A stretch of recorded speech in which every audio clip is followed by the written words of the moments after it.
Orang berpikir heran, apa yang mereka kejar ke Palestina?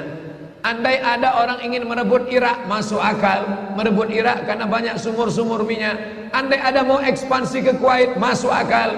Karena sumur minyak di Kuwait banyak. Kenapa kembali ke Palestina? Ada apa? Tanah yang tandus, tanah yang kering kerontang. Mereka ingin membuat sebuah negara dengan keyakinan akan turun Mesias, sang juru selamat yang dijanjikan oleh Tuhan, dengan syarat orang-orang Yahudi mesti kembali ke negeri yang dijanjikan Tuhan. Yang kedua, Mesias sedang menunggu. Mesias melihat ke bawah. Kalau dia tengok di bawah masih banyak gurun pasir, dia tidak mau turun. Dia ingin melihat hijau. Kalau sudah dibentang karpet hijau, baru dia turun ke bawah. Maka yang dimaksud dengan hijau itu adalah ditanami tanaman-tanaman hijau, penghijauan yang luar biasa. Dan ketika Israel masuk ke Palestina, mereka ambil tanah itu, mereka hancurkan rumah orang Islam, mereka buat tembok panjang. Penjara terbesar dan terpanjang di dunia adalah Palestina. Mereka kurung orang Palestina. Mereka buat tembok beton yang tinggi, panjangnya 700 km lebih. Dari Pekanbaru kita lihat, Anda menuju Medan Sumatera Utara 600 km. Mereka membuat tembok tinggi 700 km. Bayangkan, umat Islam terisolir dan mereka tanami hijau-hijau. Makanya Allah berkuasa. Allah mau tunjukkan kuasa, lalu Allah buat tanaman hijau itu menyala. Dalam pokok yang hijau itu menyala beberapa bulan yang lalu. Heran orang, Allah mau menunjukkan kekuasaannya. Kalian tidak mau tolong Palestina, aku yang akan menolongnya. Tanaman yang hijau yang mereka tanam itu tiba-tiba terbakar.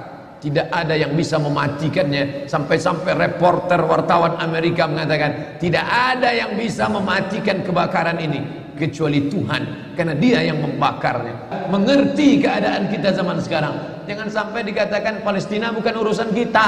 Ini kan masalah politik. Indonesia ya Indonesia, Palestina ya Palestina. Antum tidak mengerti masalah dunia. Palestina adalah masalah umat Islam. Subhanalladzi asra bi'abdihi. Maha suci Allah yang sudah memperjalankan hambanya minal masjidil haram, dari masjidil haram, ilal masjidil aqsa, masjidil aqsa, masjidil aqsa Palestina. Kita yang tertulis dalam kitab suci kita bahwa kita punya ikatan emosional. Kenapa kita tidak yakin itu? Yahudi ajarannya dibuat-buat, ajarannya mitos, tapi mereka punya keyakinan yang luar biasa. Mereka rebut negeri itu, mereka kuasai, mereka hancurkan negeri musuh. Atas dasar apa? Keyakinan bahwa Mesias akan datang. Yang kelima, apa yang mereka lakukan untuk Palestina? Mereka meyakini ada Temple of King Solomon, tempel, kuil King Solomon, Raja Sulaiman. Datang pula orang Indonesia latah, dikatakannya Sulaiman ini kerajaannya bukan di Palestina, di Yogyakarta, Sleman. Kata dia, King Solomon itu punya tempel kuil, dan Temple of King Solomon letaknya pas di bawah Al-Masjidil Aqsa. Apa maknanya? Mereka mengeruk setiap hari, bulldozer, traktor, ekskavator, terus mengeruk keliling Masjidil Aqsa. Mereka ingin meruntuhkan Masjidil Aqsa. Tulis Temple of King Solomon, enter, pilih image, tampak gambar, replika. Inilah kerajaan Sulaiman yang ada di bawah Masjidil Aqsa. Akan mereka naikkan. Mereka sudah bangunkan rumah kecil replikanya, seperti orang Riau membuat rumah replika, rumah Melayu Kampar, rumah Melayu Siak, rumah Melayu Bengkalis. Di mana rumah itu? Di Purna MTQ. Anak-anak kita kalau mau tahu bagaimana rumah Melayu Kampar, bagaimana rumah Melayu Siak, bagaimana rumah Melayu Pelalawan, pergi ke sana. Sebagiannya ada, sebagian tak ada, entah kemana perginya. Tapi mereka membuatkan itu. Inilah dia replika kerajaan Temple of King Solomon. Artinya apa? Mereka ingin menghancurkan Al-Masjidil Aqsa berkeping, sampai akhirnya disitulah nanti kemarahan umat Islam. Entah marah entah tidak, melihat gayanya tak marah. Oh, kalian hancur-hancurkanlah. Banyak lagi urusan kami sibuk dengan ini. Tapi akan ada hamba-hamba Allah. La tazulu fi ummati ta'ifatun min ummati. Akan tetap ada sekelompok umatku yang memperjuangkan agamaku, kata Allah Subhanahu wa ta'ala. Yang terakhir, yang kelima,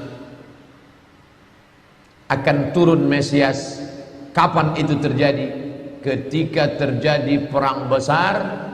Sebetulnya dalam agama Islam sudah dituliskan yang dimaksud dengan Mesias itu siapa. Kata Imam Al-Hafiz Ibnu Hajar Al-Asqalani dalam Fathul Bari, yang dimaksud dengan yang dinanti-nanti mereka itu adalah Dajjal. Dajjal itulah sesungguhnya yang sedang mereka nanti. 70,000 Yahudi wara'ad Dajjal. Ada 70.000 Yahudi yang akan berada di belakang Dajjal ketika dia turun nanti. Makanya tiap hari, tiap petang kita berkata, Allahumma inni a'udzubika min azab jahannam wa min azabil qabri wa min fitnatil mahya wal mamat wa min syarri fitnatil masihid Dajjal. Dajjal itulah yang sedang mereka tunggu. Dajjal itulah yang sedang mereka nanti-nantikan. Kita menantikan kedatangan, dia pun juga menantikan akan kedatangannya. Bedanya apa? Mereka meyakininya dengan semangat mereka luar biasa. Mereka bangkit. Umat Islam percaya. Padahal tiap hari dia katakan sebelum salam, Allahumma inni a'udzubika min adzabi jahannam wa min adzabil qabri wa min fitnatil mahya wal mamat wa min syarri fitnatil masihid dajjal. Tiap hari dikatakan, tiap hari diucapkan. Tapi dalam hati, betul tak Dajjal ini datang? Entah iya entah tidak. Mereka yakin Dajjal akan datang, tapi mereka katakan itulah pemimpin kami, itulah Tuhan kami, itu adalah jelmaan daripada Tuhan kami, itu yang akan menghancurkan dunia, dia akan menjadi panutan kami. Kita berkata itu musuh kami, tapi kita pun ragu entah musuh entah tidak. Oleh sebab itu kita minta ampun kepada Allah atas kurangnya iman kita. Subuh ini kita bangkitkan semangat kita, tapi yang datang kepada, kenapa Allah tidak menolong? Katanya Allah itu maha kuasa. Cukup dia teriakkan saja, malaikatnya satu berteriak, pecah gendang telinga orang Yahudi, mati. Cukup dia tiupkan angin sejuk, terhirup, mati. Kenapa tidak dia matikan saja Yahudi itu? Datang Syekh Muhammad Jibril, Syekh Dr. Muhammad Jibril, Syekh Profesor Dr. Muhammad Jibril, dosen tafsir Al-Azhar. Kami undang, mahasiswa Indonesia mengundang di waktu di Mesir dulu kuliah. Lalu saya tanya, Assalamualaikum Syekh. Ya, kaum Ad binasa, kaum Samud binasa, kaum Midian binasa, kaum Iram binasa, kaum Fir'aun binasa. Kenapa Allah tidak membinasakan Israel ini? Senyum Syekh Muhammad Jibril. Apa kata dia? Ya beni, anakku, seandainya Allah membinasakan Israel ini, lalu apa yang tersisa untukmu? Ditunjuknya saya. Seandainya Allah membinasakan Israel ini, lalu apa yang tersisa untukmu? Terdiam saya. Allah sengaja sisakan ini sebagai medan jihad kita menolong agama Allah Subhanahu wa ta'ala.